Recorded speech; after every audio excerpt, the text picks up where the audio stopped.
اور جب فرشتوں کی طرف نسبت کی جائے تو فرشتوں کی طرف نسبت بھی دعا کے معنی میں ہے۔ اور جب ہم اللہ کی بارگاہ میں یہ دعا مانگتے ہیں کہ اے اللہ اس پیارے محبوب علیہ السلام پر رحمت نازل فرما، تو یہ اللہ کی بارگاہ میں گزارش ہوتی ہے۔ اسی لیے علماء نے کہا کہ درود ایک ایسا وظیفہ ہے جو کسی صورت میں رد نہیں ہوتا۔ چونکہ ہم یہ کہتے ہیں اے اللہ اپنے پیارے نبی پر رحمت نازل فرما، وہ تو پہلے ہی فرما رہا ہے، تو ہم کہیں یا اللہ اپنے نبی پہ رحمت نازل فرما، تو کیا اللہ فرمائے گا کہ میں نہیں فرماتا؟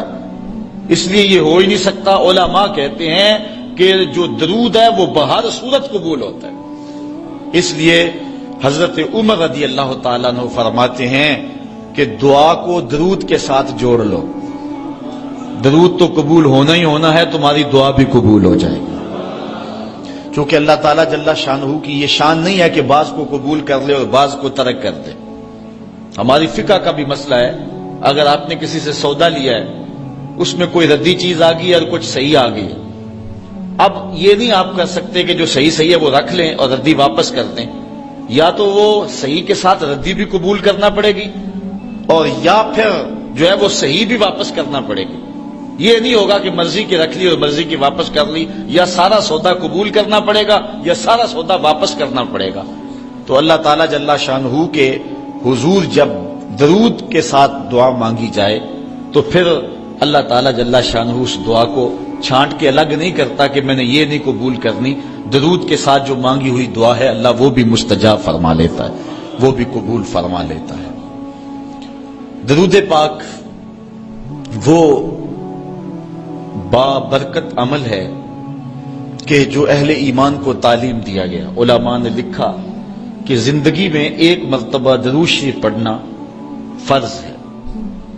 اور جب حضور علیہ السلام کا نام لیا جائے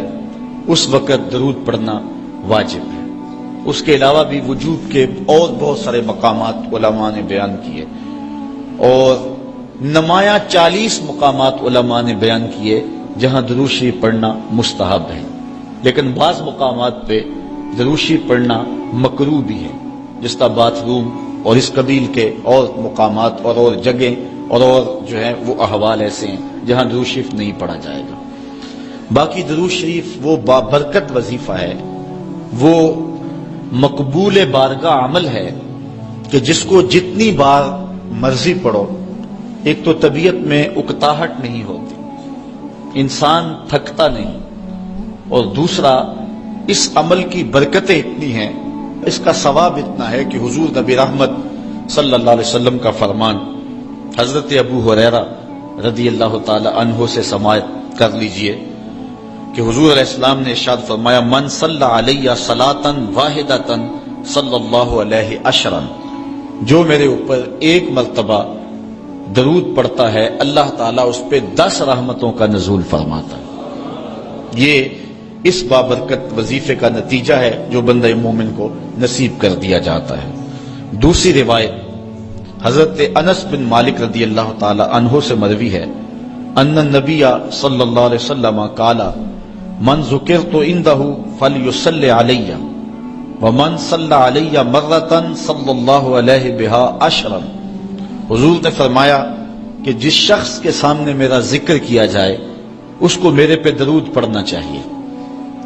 اس لیے کہ جس نے میرے اوپر ایک مرتبہ درود پڑھا اللہ تعالیٰ اس پہ 10 رحمتیں نازل فرماتا ہے۔ علماء نے ایک بڑی خوبصورت بات لکھی، وہ کہتے ہیں کہ اصل درود پڑھ کر کے اپنے لیے رحمتیں طلب کرنا ہوتا ہے رب سے، چونکہ مصطفیٰ کریم علیہ الصلوۃ والسلام ہمارے درود کے محتاج ہے۔ بندہ کہ میں درود پڑھ رہا ہوں، جب ہم نہیں تھے اس وقت بھی مصطفیٰ پہ درود پڑھا جا رہا تھا، جب کائنات کو خلق وجود بھی نہیں دیا گیا تھا مصطفیٰ پہ درود اس وقت بھی پڑھا جا رہا تھا۔ تو یہ ہم اپنی سعادت مندی حاصل کریں۔